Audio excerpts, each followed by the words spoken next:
G'day everyone, Uncle Jojo, great to see you all again. Today I've been asked a question by Xiao. Xiao, thank you very much for your question. This one goes out to you. Xiao's asked me about timber finishes and in particular polyurethane. Let's just take timber finishes.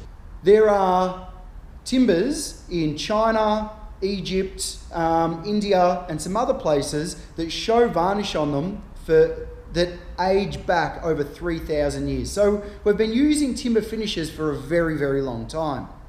In the last 100 years, we've been using man-made products to finish our timbers. And one of those is polyurethane.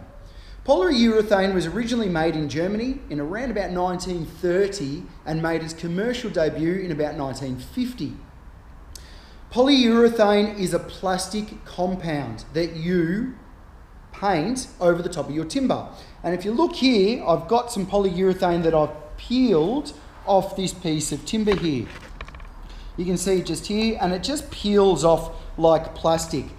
What it does is it also protects the timber. Here I've got some raw timber, and here I've got the polyurethane's timber. You can see the difference in the colour. It obviously yellows it up quite substantially. That's because of the chemicals in this react with the sap of the timber. And here it's just the natural timber.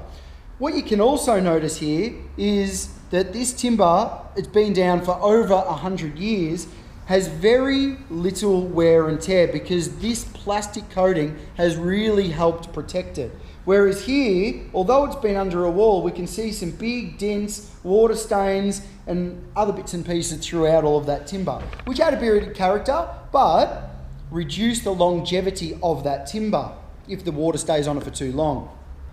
So today we have two main types of polyurethane that we use. Polyurethane is either water-based or oil-based. The original ones were oil-based and high in VOCs, volatile organic compounds. Today, water-based have got reduced VOCs, but they don't have the same wear and tear as the old polyurethanes do. So sometimes the upkeep can be much more labour intensive and need to be done a lot more regularly.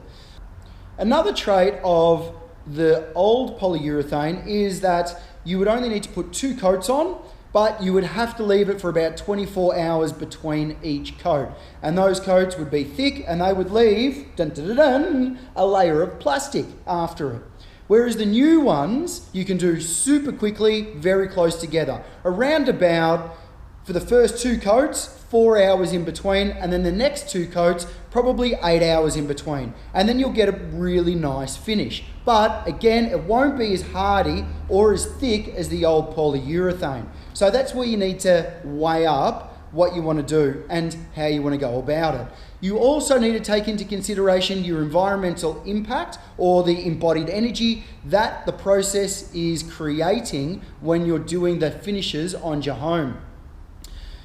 There's quite a few new different finishes that we have on timbers. We've got waxes, we've got oils, we've got shellacs, which has been around for thousands of years also, and there's combination finishes as well. So what combination finishes are is waxes along with the oils being combined, and then natural oils like linseed mixed with wax, such as, believe it or not, beeswax. So both natural products, and they're mixed together with a little bit of a chemical to help them blend in with the timber.